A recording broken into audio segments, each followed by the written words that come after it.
حضرت ابراہیم بن ادہم رحمۃ اللہ تعالی علیہ اور حضرت شقیق بلخی رحمۃ اللہ تعالی علیہ یہ دونوں ہم زمانہ ہیں اور ہم علاقہ بھی ہیں. حضرت شقیق بلخی ایک دفعہ حضرت ابراہیم بن ادہم سے ملے اور عرض کی کہ حضور میں نا اپنے رزق کی تلاش اور کام کاج کے لیے جو ہے وہ ایک اپنا علاقہ چھوڑ رہا ہوں اور کسی اور جگہ جا رہا ہوں, وہاں کام کروں گا, کماؤں گا. تو حضرت ابراہیم بن ادہم نے گلے ملے, ملاقات کی, ٹھیک ہے جا رہے, الوداعی ملاقات ہو گئی, وہ چلے گئے. تقریباً ہفتہ گزرا تو وہ دوبارہ مسجد میں نظر آ گئے. تو حضرت ابراہیم بن ادہم رحمۃ اللہ تعالی نے پوچھا کہ شقیق تم یہاں کیسے؟ آپ تو جا رہے تھے اور چند مہینوں کے لیے چلے گئے تھے, تو دوبارہ یہاں پر ہو. تو انہوں نے اپنا واقعہ سنایا, کہا کہ حضور میں گیا, راستے میں کھلا میدان تھا تو میں قیام کے لیے ایک جگہ پر رکا. تو رکنے کے بعد میں نے دیکھا کہ وہاں ایک چڑیا تھی, اپاہج, معذور تھی, چل نہیں سکتی تھی.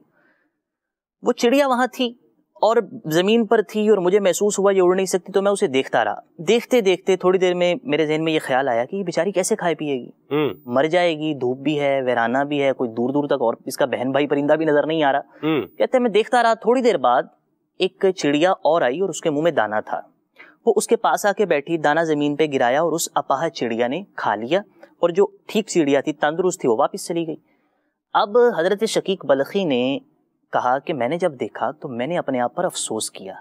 میں نے کہا کہ جو خدا اس اپاہج, مفلوج, لاغر اور جو چل نہیں سکتی اس چڑیا کو اس ویرانے میں رزق دے رہا ہے, تو شقیق تم مارے مارے کیوں پھر رہے ہو, اپنا علاقہ چھوڑ رہے ہو, کہاں جا رہے ہو, کیا بنے گا, کیا ہوگا, تم بھی اس کی خاطر اتنا بھاگ پھر رہے ہو. جو خدا اس معذور چڑیا کو رزق دے رہا ہے وہ اپنے بندے کو بھی تو رزق دے گا نا. اب واپس آ گئے. اب جب واپس آئے تو یہ واقعہ اپنا بیان کر دیا حضرت ابراہیم بن ادہم سے. تو حضرت ابراہیم بن ادہم نے آگے سے جواب دیا, اے شقیق تم اس اپاہج چڑیا کو دیکھ کر واپس آ گئے, اس اڑتی چڑیا کو دیکھ کر آگے کام کرنے کے لیے کیوں نہیں گئے؟ دو زاویے ہیں یہاں پر.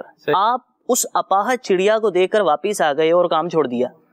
تم اس تندرست چڑیا کو دیکھ کر آگے کیوں نہیں گئے کہ میں خود بھی کماؤں, گھر والوں کو بھی کھلاؤں, خود بھی کماؤں, اللہ کی راہ میں بھی خیرات کروں, خود بھی کماؤں اور لوگوں پر خرچ کروں, معذوروں پر خرچ کروں, اپاہجوں کو اللہ کی نعمتیں دیتا رہوں. تو تم نے اس اپاہج چڑیا سے سبق سیکھ لیا, تمہاری آنکھ نے یہ کام کیوں نہیں کیا کہ تم اس تندرست چڑیا سے سبق سیکھتے اور آگے چلے جاتے؟ حضرت شقیق بلخی نے جب یہ اینگل سے انہیں اپنی بات کا جواب ان سے سنا تو کہہ لیں کہ سکتہ طاری ہو گیا اور فوراً اٹھے. یہاں دو روایتیں ہیں, ایک یہ ہے کہ آپ نے فوراً ان کا ہاتھ چوما, ایک یہ ہے کہ فوراً حضرت ابراہیم بن ادہم کا ماتھا چوما اور کہا کہ حضور آپ نے میری آنکھیں کھول دی. یہ ہے چیز کہ رزق کی تلاش کرنا. اللہ تعالیٰ رزق دینے پر قادر ہے, محنت کرنی چاہیے, ہنر حاصل کرنا چاہیے. یہ دو نام لیے نا, صوفیہ میں معروف نام ہے. مگر کام کرتے تھے, ہنر حاصل تھا, کاروبار کرتے تھے, دوسرے شہروں میں جاتے تھے.